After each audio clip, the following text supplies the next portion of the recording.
Hello dear student, welcome once again. प्यारे बच्चों, आज की इस वाले वीडियो में हम लोग एक्सरसाइज 9B जो है हमारा ना इसे स्टार्ट करने जा रहे हैं। और मैं कोशिश करूंगा कि जो अब हमारे वीडियोस रहे वो ज़्यादा से ज़्यादा क्वेश्चन कवर कर सकें। इसलिए हम लोग इस वाले वीडियो में क्वेश्चन नंबर 1 से लेकर के क्वेश्चन नंबर 5 तक के जो क्वेश्चन है ना उन्हें सॉल्व करना सीखेंगे।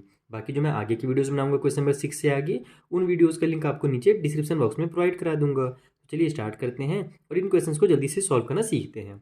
तो देखो, पहला जो क्वेश्चन हमारे पास 9B का, इसमें बोल रहा है कि is it possible to construct a triangle with length of its side as given below. यानी कि यहाँ पर हमारे पास 3 साइड दिए हुए हैं और हमसे बोला जा रहा है कि आप बताइए कि क्या इन तीनों साइड को मिला करके एक ट्रायंगल बनाया जा सकता है, और अगर बनाया जा सकता है तो फिर उसका रीज़न बताइए, और नहीं बनाया जा सकता तो, है ना।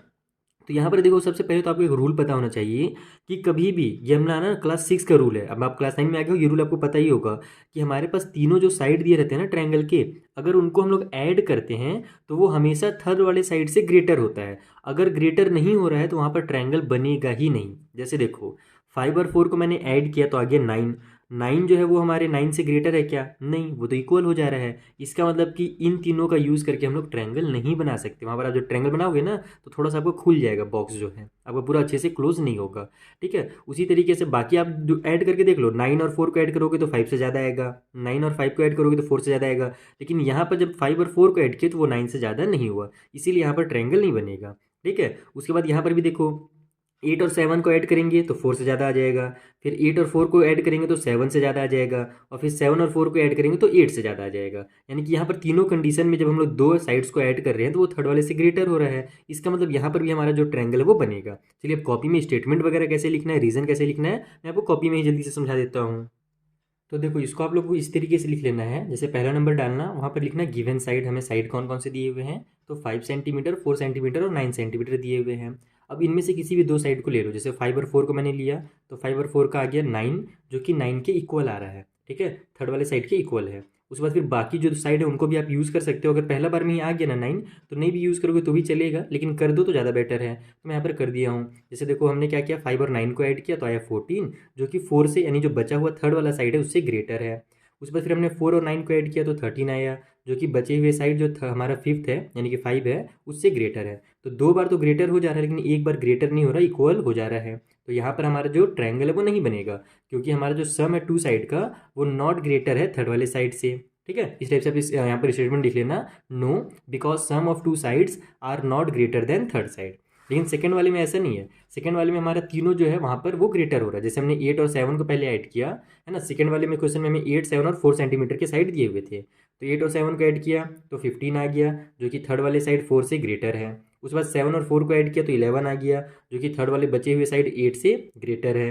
उसके बाद फिर हमने 8 और 4 को ऐड किया तो 12 आ गया, जो कि 7 से ग्रेटर है। तो यहाँ पर हमारे पास तीनों बार क्या हो रहा है कि सम जब हम कर रहे हैं तो थर्ड वाले साइड से वो ग्रेटर आ रहा है, तो यहाँ पर ट्रायंगल बन जाएगा। तो यहाँ पर देखोगे आप लोग, yes because sum of two side are greater than third side.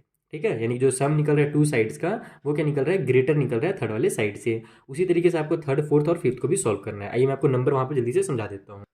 तो देखो, थर्ड वाले क्वेश्चन में दिया हुआ है 10, 5 और 6। यहाँ पर आप जब दो साइड को ऐड करोगे तो वो थर्ड वाले साइड से हमेशा ग्रेटर ही आएगा। जैसे देखो, 10 और 5 को ऐड किया तो 15 आ गया, जो कि 6 से ग्रेटर है। 10 और 6 को ऐड किया तो हमारा 16 आ गया, जो कि 5 से ग्रेटर है। फिर 5 और 6 को ऐड किया तो 11 आ गया, जो कि 10 से ग्रेटर है। तो यहाँ पर हमारा जो ट्रायंगल है वो बन जाएगा। तो यहाँ पर भी आप लोग यस वाला जो स्टेटमेंट है ना वो लिख लेना। ठीक है, फोर्थ वाले में भी हमारा देखो बन जा रहा है। कैसे बन रहा है, 7 और 5 को ऐड किए तो 12 आया, जो कि 2.5 से ग्रेटर है। फिर 2.5 और 5 को ऐड किए तो 7.5 आ जाएगा, जो कि 7 से ग्रेटर है। फिर हम लोग 7 और 2.5 को ऐड करेंगे तो 9.5 आ जाएगा, जो कि 5 से ग्रेटर है। तो तीनों कंडीशन में यहाँ पर भी हो जा रहा है हमारा ग्रेटर, तो ये भी हमारा यस है। लेकिन फोर्थ वाले में साफ साफ दिख ही रहा है हमारे पास कि सॉरी, ये हमारा फिफ्थ वाला क्वेश्चन होगा। फिफ्थ वाले में साफ साफ दिख रहा है कि 3 और 4 जो है शुरू में जब आप ऐड करोगे ना तो वो हमारा 8 से क्या हो जाएगा, स्मॉलर हो जाएगा। इसलिए यहाँ पर हमारा डायरेक्ट पॉसिबल नहीं है, नो कर दिया मैंने। तो आप लोग स्टेटमेंट वगैरह डिटेल में लिख लेना जब एग्जाम में आएगा। तो चलिए, जो अगला क्वेश्चन है क्वेश्चन नंबर 2 उसे सॉल्व करते हैं। तो क्वेश्चन नंबर 2 में हमसे बोला जा रहा है कि ट्रायंगल ए बी सी है, इसमें एंगल ए हमारा 50 डिग्री का है और बी हमारा 60 डिग्री का है। तो determine the longest and shortest side of the triangle. तो आपको ये बताना है कि सबसे लॉन्गेस्ट साइड कौन सा होगा और सबसे शॉर्टेस्ट साइड जो है हमारे पास वो ट्रायंगल का कौन सा होगा। तो इसके लिए आपको एक छोटा सा रूल पता होना चाहिए। रूल मैं आपको जल्दी से बता देता हूँ। रूल ये है कि जब कभी भी हमारे पास कोई ट्रायंगल रहता है ना, तो उसमें अगर हमारे पास सबसे बड़ा एंगल, मान लो इस तरीके से ट्रायंगल है, तो अगर यहाँ पर सबसे बड़ा एंगल बना हुआ है ऊपर में, तो उसके अपोजिट वाला जो साइड होगा वही सबसे बड़ा होगा। जहाँ पर भी जो एंगल बनता है ना, उसके अपोजिट वाला जो साइड होता है वो उसके इक्वल होता है। जैसे अगर सबसे छोटा एंगल ऊपर में बनेगा, तो सबसे जो छोटा हमारा साइड होगा ना, वो उसके अपोजिट वाला होगा। यानी अपोजिट साइड वाला जो हमारा थ्योरी है, जिसको मैंने आपको पहले पढ़ा रखा है, वही यहाँ पर यूज़ करना है अपने को और बताना है कौन सा लॉन्गेस्ट और कौन सा शॉर्टेस्ट है। आइए कॉपी में सॉल्व करते हैं। तो देखो यहाँ पर मैंने आपको समझाने के लिए एक ट्रायंगल भी बना लिया है, जिसमें ए बी सी नाम है। हमारा जो एंगल ए है वो 50 है, बी 60 है और सी का हमें पता नहीं है कितना है। तो हम क्या करेंगे, जो हमारा एंगल सम प्रॉपर्टी होता है वहाँ से एंगल सी की वैल्यू निकाल लेंगे। तो हम क्या जानते हैं एंगल सम प्रॉपर्टी के अकॉर्डिंग, कि angle A plus angle B और एंगल सी जो होता है, तीनों का सम हमेशा 180 डिग्री होता है। इसे ही कहते हैं एंगल सम प्रॉपर्टी। ठीक है, एंगल सम प्रॉपर्टी। या फिर इसको आप लोग ऐसे भी लिख सकते हो कि sum of all angle is 180 degree in a triangle. ठीक है, तो यहाँ हमारे पास एंगल ए 50 है, उसके बाद एंगल बी 60 है, एंगल सी बच गया तो उसकी जगह छोड़ दो उसको, और इक्वल के उस साइड में 180 हो जाएगा। तो 50 और 60 को ऐड करेंगे तो 110 आ जाएगा, और उस 110 को हम लोग क्या करेंगे, राइट साइड में ट्रांसफर कर देंगे, क्योंकि अपने को एंगल सी का वैल्यू चाहिए। तो इधर 180 पहले से है, अब हम लोग इसको जब इधर ट्रांसफर करेंगे तो इधर तो 110 प्लस में था, इधर आकर के ये माइनस में 110 हो जाएगा। तो एंगल सी का जो वैल्यू यहाँ से 70 डिग्री निकल गया।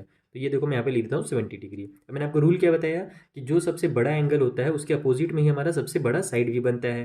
तो अगर ये 70 डिग्री है, तो ये वाली जो साइड होगी हमारी ए बी ना, ये हमारी सबसे लॉन्गेस्ट साइड होगी। तो यहाँ पर आप लोग लिखोगे कि angle C is largest angle. ठीक है, angle C is largest angle, so sorry angles हो गया, so opposite side, opposite side A B will be longest. यानी यही जो हमारा होगा सबसे लॉन्गेस्ट होगा। इसका जो अपोजिट में एंगल सी के अपोजिट में कौन साइड है, ए बी है। तो ये आप इस तरीके से स्टेटमेंट बना करके लिख सकते हो।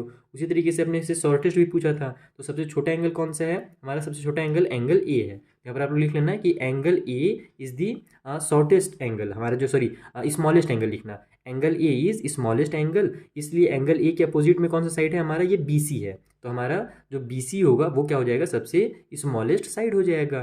ठीक है, तो इस तरीके से आपको यहाँ पर स्टेटमेंट बना करके खुद से लिख देना है। स्मॉलेस्ट ही बोला था ना क्वेश्चन में, क्या बोला था हमारा question number 2, longest and shortest बोला था। तो यहाँ पर शुरू में यहाँ पर स्मॉलेस्ट लिखना, लार्जेस्ट का उल्टा, और यहाँ पर फिर हम लोग का शॉर्टेस्ट बोला है ना लॉन्गेस्ट के लिए, तो यहाँ पर आप लोग फिर शॉर्टेस्ट लिख देना, शॉर्टेस्ट, इस तरीके से। बाकी पूरा का पूरा स्टेटमेंट जो होगा वो सेम हो जाएगा। तो इस तरीके से आपको सॉल्व करना था क्वेश्चन नंबर 2। आई होप आपको बहुत अच्छे समझ में आ गया होगा। अगर कुछ भी डाउट रहे ना, तो आप मुझसे इंस्टाग्राम या टेलीग्राम के थ्रू पूछ सकते हो, उनका लिंक भी आपको नीचे डिस्क्रिप्शन बॉक्स में मिल जाएगा। चलिए जो क्वेश्चन नंबर 3 है उसे सॉल्व करते हैं। तो देखो क्वेश्चन नंबर 3 में हमें है ना कुछ एंगल दिए हुए हैं, और वही वाला क्वेश्चन जैसे क्वेश्चन नंबर 2 में दिया था ना क्वेश्चन, वही क्वेश्चन यहाँ पर घुमा करके दिया गया है। जैसे एक ट्रायंगल है जिसमें एंगल ए 90 डिग्री का है, तो हमसे पूछ रहा है कि कौन सा लॉन्गेस्ट साइड होगा। उसी तरीके से एक ट्रायंगल है जिसमें ए और बी दोनों 45 डिग्री के हैं, तो इसमें भी कौन सा लॉन्गेस्ट होगा। और एक ट्रायंगल है जिसमें एंगल ए हमारे पास 100 डिग्री का है और सी हमारे पास 50 डिग्री का है, तो सबसे शॉर्टेस्ट साइड कौन सा होगा। इसको तो आप लोग ओरली ही दिमाग में बना सकते हो, अगर आप डायग्राम बनाओगे ना अपने दिमाग में तो तुरंत सॉल्व हो जाएगा। आइए मैं आपको इसको कॉपी में समझाता हूँ कैसे सॉल्व करना है।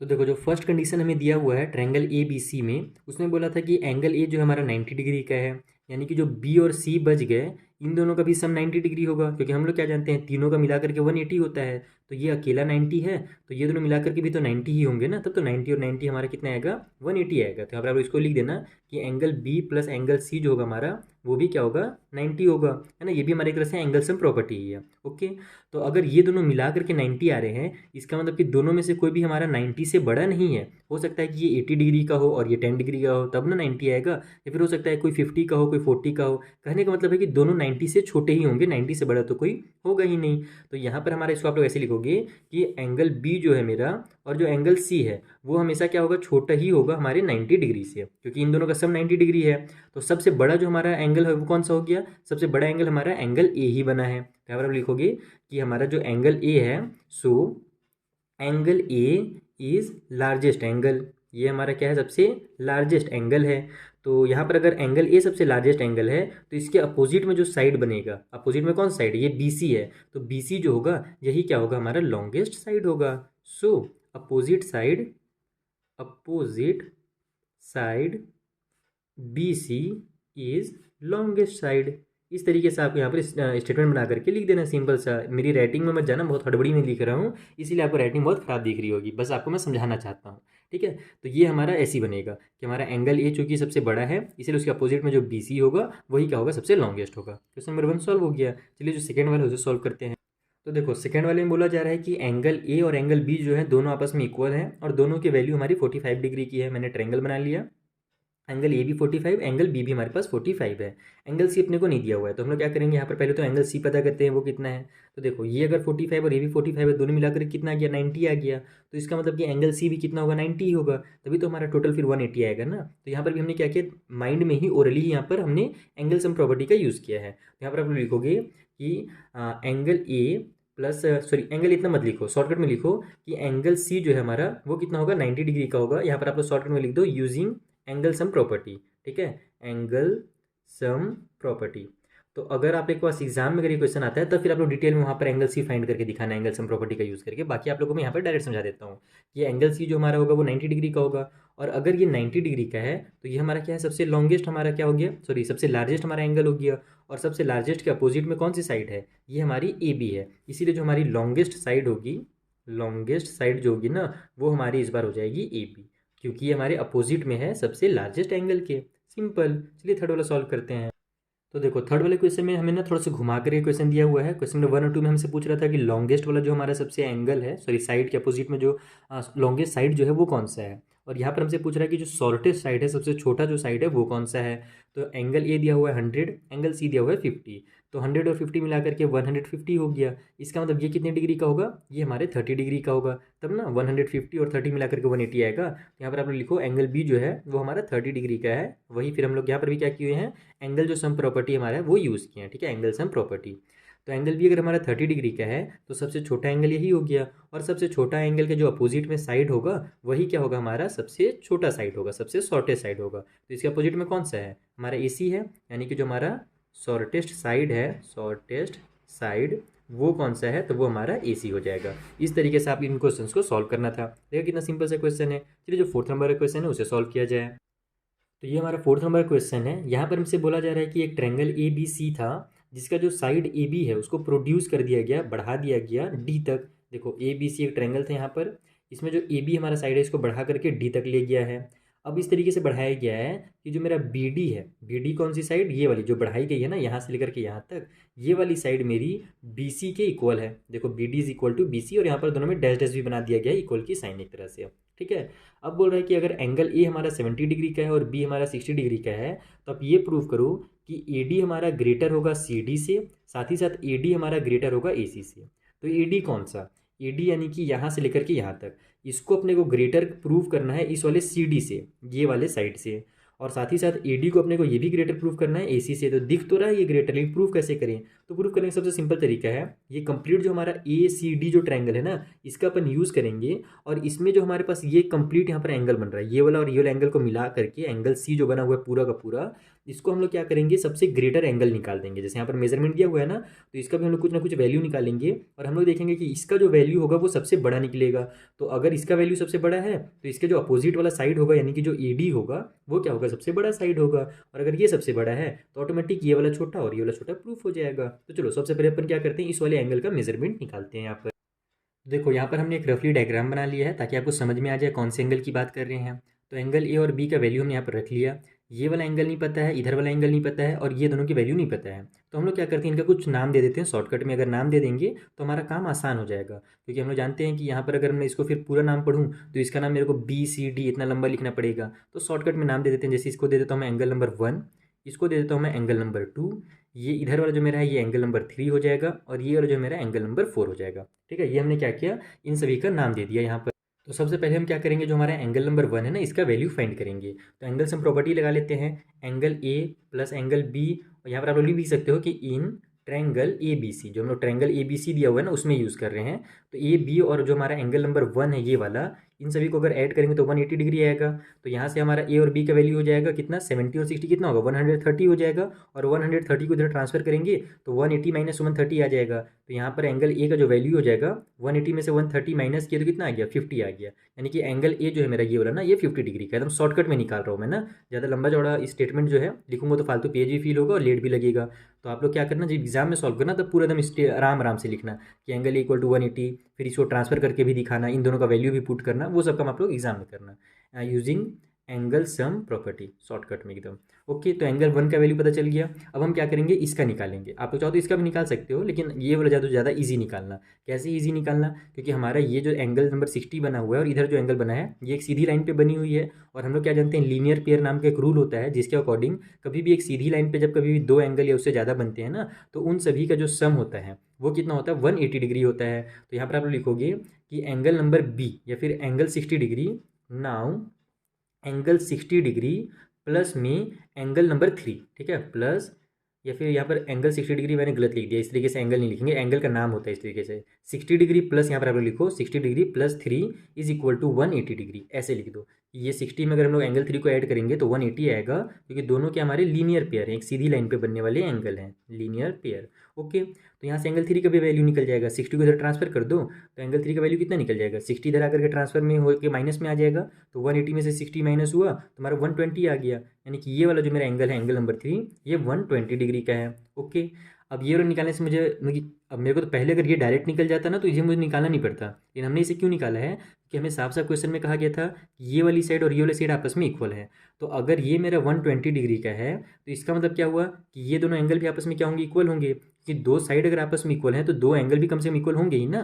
तो ये वाले साइड के अपोजिट में एंगल नंबर 2 है और इस वाले साइड के अपोजिट में एंगल नंबर 4 है। यानी कि अगर हमारा सी बी और ये बी डी अगर ये दोनों इक्वल हैं तो हमारा एंगल 2 और एंगल 4 भी आपस में क्या होगा, इक्वल हो जाएगा। क्योंकि हमने यही तो भी पढ़ा है कि जो अपोजिट साइड्स होते हैं एंगल के वो आपस में क्या होते हैं, इक्वल होते हैं। अगर शॉर्टेस्ट है तो शॉर्टेस्ट हो जाएगा, लॉन्गेस्ट है तो लॉन्गेस्ट हो जाएगा। उसी तरीके से जो हमारे आइसोस्केल ट्रायंगल में जो अपोजिट हमारे इक्वल सॉरी साइड्स होते हैं उसके अपोजिट के जो एंगल्स होते हैं वो भी आपस में इक्वल होते हैं। इसका मतलब एंगल 2 और एंगल 4 जो होगा हमारा क्या होगा, आपस में इक्वल हो जाएगा। तो इसको अब हम लोग लिखेंगे कैसे, यहाँ पर आप लोग लिखो कि हमारा जो ट्रायंगल बी सी डी है, triangle B C D is an आइसोस्केल triangle, आइसोस्केल triangle. ठीक है, ये हमारा एक आइसोस्केल ट्रायंगल है। तो अगर ये हमारा आइसोस्केल ट्रायंगल है तो इसमें हमारे पास एंगल नंबर 2 जो होगा वो इक्वल हो जाएगा एंगल नंबर 4 के। ओके, और यहाँ पर अगर ये दोनों इक्वल हैं तो फिर हम लोग क्या करेंगे, एंगल सम प्रॉपर्टी लगा करके इसका सॉल्व कर लेंगे। या फिर आप लोग इसको क्या करो, एंगल 2 और एंगल 4 को एक बार एक्स लिख लो, यानी कि एक्स डिग्री मान लेते हैं, क्योंकि दोनों का वैल्यू तो सेम है तो हम लोग थोड़ी देर के लिए इसको एक्स मान लेते हैं। एक्स क्यों माने हैं वो भी आपको समझ में आ जाएगा। देखो अब हम लोग क्या करेंगे कि एंगल नंबर 2 प्लस 3 और प्लस 4 करेंगे तो 180 डिग्री आता है, ये हम जानते ही हैं। तो हमारे पास यहाँ पर जो एंगल नंबर 2 है इसका भी वैल्यू हमने एक्स ले लिया है, और एंगल नंबर जो हमारे पास 4 है उसका भी वैल्यू एक्स ले लिया है। एंगल 3 का वैल्यू अभी हमने निकाला 120 डिग्री, तो यहाँ पर आप दोनों के बदले में क्या करो, एक्स लिख लो और इक्वल की साइड में कर दो 180 डिग्री। तो 120 जब इधर माइनस में जाएगा, यानी कि जब ट्रांसफर होकर के जाएगा तो माइनस में हो जाएगा। तो 180 में से 120 माइनस हुआ तो 60 आ गया, और एक्स को मिला देंगे तो हमारा 2x आ जाएगा। तो 2x इक्वल टू हो जाएगा हमारा 60 डिग्री। तो यहाँ से अब आप लोग x की वैल्यू निकालनी है तो 2 को इधर ट्रांसफर कर दो, तो x इक्वल टू हो जाएगा 60 डिवाइड बाई में 2 इक्वल टू 30 डिग्री। यानी कि x की जो वैल्यू है वो 30 डिग्री है, और अगर x की वैल्यू 30 है तो 2 और 4 दोनों की वैल्यू कितनी होगी, 30 डिग्री होगी, क्योंकि ये दोनों भी क्या थे, x के इक्वल में ही थे। इसीलिए हमने दोनों का वैल्यू जो है x मान लिया। अगर नहीं मानते ना तो यहाँ पर आपको क्या करना, देखो मान लो अगर आप एग्जाम में x नहीं माने तब आप क्या करोगे कि यहाँ पर भी एंगल 2 लिखोगे और 4 के बदला भी एंगल 2 कर देना, तो वहाँ पर आपका 2 बार एंगल 2 आ जाएगा, क्योंकि दोनों तो आपस में इक्वल हैं तो लिख सकते हो। या फिर एंगल 2 के बदले में एंगल 4 लिख लेना, तो वैसे भी निकालोगे तो भी आपका आंसर आ जाएगा। लेकिन x करके निकालने से थोड़ा सा साफ साफ दिखता है, नहीं तो बार बार एंगल 2 लिखोगे, फिर 2 एंगल 2 लिखोगे, थोड़ा सा वो कंफ्यूजिंग दिखता है। जैसे देखो 2 एंगल 2 ऐसे लिखना पड़ेगा तो ये खराब दिख रहा है ना, इससे अच्छा हम क्या करते हैं, इसको x लिख देते हैं। ठीक है, तो ये छोड़ो, अब यहाँ पर हो गया। तो इसका मतलब ये जो मेरा है ये कितना निकल गया, 30 डिग्री निकल गया, और ये भी मेरा 30 डिग्री निकल गया। अब हम लोग आ जाते हैं पूरे कंप्लीट वाले ट्रायंगल में। अब हमारा जो ट्रायंगल ए सी डी है ना, ये पूरा का पूरा triangle, now now in triangle A C D. अब इस ट्रायंगल में अगर अपन देखें तो हमारा जो एंगल नंबर सी बन रहा है, ठीक है, एंगल सी जो है वो इक्वल है हमारा एंगल 1 प्लस एंगल 2 के बराबर है। एंगल 1 और 2 को मिला देंगे तब हमारा एंगल सी आएगा। तो चलो एंगल सी का वैल्यू निकाल लेते हैं। एंगल 1 प्लस एंगल 2 कर दो, तो एंगल 1 की वैल्यू हमने निकाली थी 50 डिग्री, और एंगल 2 की वैल्यू अभी हमने निकाली 30 डिग्री। तो 50 और 30 मिला करके कितना हो जाएगा, 80 डिग्री हो जाएगा। यानी एंगल सी जो है मेरा वो 80 डिग्री का है। तो एंगल सी देखो 80 डिग्री का है, एंगल ए 70 का है, और ये हमारा डी जो है 30 डिग्री का है। इसका मतलब क्या हुआ, सबसे बड़ा जो एंगल है वो कौन सा है, एंगल नंबर सी हमारा सबसे ग्रेटर है। तो यहाँ पर लिखो angle C is greatest angle. ठीक है, ग्रेटेस्ट या फिर लार्जेस्ट लिख देना, ग्रेटेस्ट नहीं भी लिखोगे तो भी चलेगा, ग्रेटेस्ट एंगल। ठीक, ये हमारा सबसे क्या है, सबसे बड़ा एंगल है। सो अपोजिट साइड कौन सा है भैया, ए डी है। Opposite side A D will be longest, ये हमारा क्या होगा, सबसे लॉन्गेस्ट साइड हो जाएगा। तो अगर ए डी हमारा सबसे लॉन्गेस्ट है तो हमारा दोनों चीज़ें प्रूफ हो गई। हमसे क्या क्या बोला गया था क्वेश्चन में, कहा गया मेरा क्वेश्चन नंबर 4, इसमें बोला था पहला वाला कि हमारा जो ए डी है वो ग्रेटर होगा सी डी से। तो यहाँ पर लिख दो आप लोग, इसलिए ए डी जो होगा हमारा वो क्या हो जाएगा, ग्रेटर हो जाएगा सी डी से। एंड ऑल्सो सेकेंड वाले में हमसे बोला गया था कि ए डी को ए सी से भी इक्वल ग्रेटर प्रूव करो। तो यहाँ पर ए डी जो है वो ग्रेटर हमारा हो गया ए सी से भी, क्योंकि ये सबसे बड़ा क्या हो गया, हमारा साइड हो गया। तो ऑटोमेटिक ये हमारा ए सी से भी ग्रेटर हो गया और हमारे सी डी से भी ग्रेटर हो गया। बाकी अगर टीचर बोलेंगे नहीं इसमें थोड़ा सा और बढ़ा करके लिखो, तो कैसे लिखोगे बता देता हूँ वो भी आपको मैं। यहाँ पर आप क्या करना कि ये लिख देना एक लाइन में, यहाँ पर थोड़ा सा मैं आपको रफली यहाँ पर समझा देता हूँ। आप लोग लिख देना कि एंगल सी जो है मेरा वो 80 डिग्री है, ठीक है। तो angle C is equal to 80 degree, और ये जो हमारा ग्रेटर है पहले आप लोग बताना एंगल डी के, क्योंकि हमसे पहले क्या बोला था, पहले वाला क्वेश्चन में बोला है कि आपको ए डी को ग्रेटर प्रूफ करना है सी डी के। तो सी डी कौन सा है हमारा, ये वाला है, ठीक है। और ये किसके अपोजिट में है, एंगल ए के अपोजिट में है। तो काम ये करना आप लोग लिखना कि एंगल जो सी है हमारा वो ग्रेटर है हमारे एंगल नंबर ए से, इसीलिए हमारा जो एंगल सी है ना उसके अपोजिट का जो साइड होगा ए डी वो क्या होगा, ग्रेटर हो जाएगा एंगल ए के अपोजिट वाले साइड से, यानी कि सी डी से। तो ये हमारा पहला वाला प्रूफ हो गया। उसी तरीके से दूसरा वाला भी प्रूफ कर देना, उसमें लिखना कि एंगल सी जो है मेरा वो ग्रेटर है एंगल नंबर डी से, ठीक है। डी को अब हम लोग क्यों यूज़ कर रहे हैं, क्योंकि एंगल डी के अपोजिट में ही ए सी है, और दूसरे वाले में तो अपने को यही प्रूव करना था कि हमारा जो ये वाला साइड है इस वाले साइड से बड़ा होगा। तो यहाँ पर आप लोग लिखना कि एंगल सी जो है वो ग्रेटर है हमारे एंगल डी से, इसीलिए जो मेरा ए डी होगा वो क्या हो जाएगा, ग्रेटर हो जाएगा इसके अपोजिट वाले साइड ए सी से। तो ऐसे भी आप करके लिख सकते हो, ऐसे भी लिखोगे तो भी चलेगा और ऐसे लिखोगे तो भी चलेगा, दोनों तरीके से आप लिख सकते हो। अपने टीचर से एक बार कंसल्ट जो है ना वो जरूर कर लेना। तो आपका क्वेश्चन नंबर 4 इस तरीके से आपको सॉल्व करना था। आई होप ये भी आपका क्लियर हो गया होगा। फिर जो लास्ट क्वेश्चन इस वीडियो का क्वेश्चन नंबर 5, उसे भी हम लोग जल्दी से सॉल्व करना सीखते हैं। तो ये हमारा क्वेश्चन नंबर 5, आइए इसे भी रीड करते हैं। इसमें बोल रहा है कि इन द गिवन फिगर हमारा एंगल बी जो है वो स्मॉलर है एंगल ए से, बी वाला ए से हमारा स्मॉलर है, साथ ही साथ जो हमारा एंगल सी है वो भी स्मॉलर है एंगल नंबर डी से। तो आपको ये शो करना है कि हमारी जो लाइन ए डी है, कौन सी लाइन, ये वाली लाइन, वो हमारी क्या होगी, स्मॉलर होगी बी सी से, बी सी यानी कि इस वाली लाइन से। दिख तो रहा है स्मॉलर, सॉल्व भी बहुत आसानी से हो जाएगा। आइए मैं आपको कॉपी में समझाता हूँ। तो देखो सबसे पहले आप क्या करो, इस तरीके से लिख लो यहाँ पर कि हमें दिया क्या गया है कि एंगल जो बी है वो स्मॉलर है एंगल ए से। यहाँ पर मैंने क्या लिखा, एंगल बी जो है स्मॉलर है एंगल ए से। तो इसका मतलब क्या हुआ कि एंगल बी में जो हमारा साइड होगा एंगल बी के अपोजिट में, यानी कि जो कि हमारा ए ओ है, ठीक है। यहाँ पर आप इसको लिख लो इन ट्रैंगल, या फिर यहाँ पर इसको ना पहले लिखना, यहाँ पर लिखना in triangle A O B, ठीक है, ए ओ बी। तो इस वाले ट्रैंगल में हमारा एंगल नंबर बी, ये लाइन हम हटा ही देते हैं यहाँ से, एंगल बी जो है वो स्मॉलर है एंगल नंबर ए से, इसीलिए बी के अपोजिट में जो साइड होगा ए ओ, ठीक है, ये भी क्या होगा, स्मॉलर हो जाएगा इस ए के अपोजिट वाले साइड बी ओ से, ठीक है। क्लियर ये चीज़, हमारा एंगल बी के अपोजिट में कौन सा साइड बना है, ए ओ बना है, और एंगल ए के अपोजिट में कौन सा बना हुआ है साइड अपोजिट में, तो एंगल बी ए के अपोजिट में हमारा बी ओ बना हुआ है। तो इसका मतलब जो मेरा ए ओ होगा वो स्मॉलर हो जाएगा बी ओ से, क्योंकि हम लोग क्या जानते हैं कि जो साइड अपोजिट होता है स्मॉलर एंगल के, वो क्या हो जाता है, हमारा शॉर्टर हो जाता है। तो यहाँ पर आप लिख लो कि side opposite to smaller angle is shorter, ठीक है। यानी जो हमारा साइड होता है स्मॉलर एंगल के अपोजिट में वो क्या होता है, छोटा होता है, शॉर्टर होता है। एक छोटा सा स्टेटमेंट लिख लेना, इसको आप लोग ले लो इक्वेशन नंबर 1। अब आ जाओ इस वाले ट्रायंगल में, यहाँ पर आप लिखो in triangle C O D, ठीक है, सी ओ डी। तो इस वाले ट्रायंगल में हमारे पास क्या बोला था क्वेश्चन में, कौन सा एंगल बोला था छोटा है भैया, इसमें बोला था कहाँ के क्वेश्चन 5, एंगल सी जो है वो स्मॉलर है एंगल डी के। इसमें बोल रहा था कि एंगल सी जो है वो स्मॉलर है एंगल नंबर डी के। तो सी के अपोजिट में कौन सा साइड बना हुआ है, ये वाला साइड बना हुआ है। इसका नाम क्या हम लोग दे सकते हैं, ओ डी या डी, जो लिखना चाहो लिख सकते हो, मैं ओ डी लिख देता हूँ। तो सी के अपोजिट में हमारे पास बना हुआ है ओ डी, तो ओ डी हमारा स्मॉलर हो जाएगा डी के अपोजिट वाले साइड से। तो डी के अपोजिट में कौन सा बना हुआ है हमारा, ये वाला बना हुआ है, जिसका नाम मैं दे देता हूँ ओ सी, ठीक है। और यहाँ पर भी सेम स्टेटमेंट लिख देना कि यहाँ पर भी हमारा जो सी था वो स्मॉलर था, इसीलिए जो इसके अपोजिट में साइड बनेगा वो भी क्या होगा, शॉर्टर होगा। इसको आप लोग ले लो इक्वेशन नंबर 2। अब क्या करो, सिंपल दोनों इक्वेशन को ऐड कर दो, क्योंकि अपने को यहाँ पर कंप्लीट लाइन बोला था ना, छोटा छोटा लाइन थोड़ी बोला था, हमने तो छोटा छोटा लाइन किया है। तो हम क्या करेंगे, दोनों इक्वेशन को ऐड करेंगे। यहाँ पर आप लोग लिखो adding equation 1 and equation number 2। तो अगर दोनों को ऐड करेंगे तो लेफ्ट वाला ऐड होगा हमारा, ए ओ और ओ डी ऐड हो जाएगा। तो यहाँ पर हम इसी को लिख लेते हैं ए ओ प्लस ओ डी। बीच में हमारा दोनों में क्या है, स्मॉलर का साइन है इस साइड लेफ्ट वाले में, तो इधर हम लोग ऐसे साइन बना लेते हैं। और इस साइड हमारे पास बी ओ है और यहाँ पर ओ सी है, तो इसमें लिख लो आप लोग बी ओ प्लस में ओ सी। अब देखो ए ओ और ओ डी मिल करके कौन सा लाइन बना रहे हैं, तो ए ओ और ओ डी मिल करके ये मेरा कंप्लीट जो है ए डी बना रहे हैं। तो यहाँ पर इसके बदले में आप लोग लिख लो ए डी और इसमें फिर इस तरीके साइन लगा लो।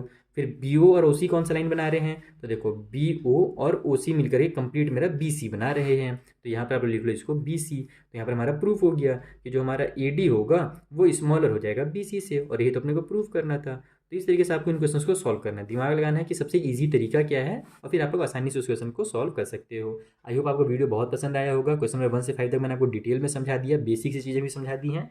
अगर आपको डाउट हो तो आप इंस्टाग्राम और टेलीग्राम के थ्रू हमसे पूछ सकते हो। मिलेंगे हम लोग नेक्स्ट वीडियो में, तब तक के लिए थैंक यू फॉर वॉचिंग।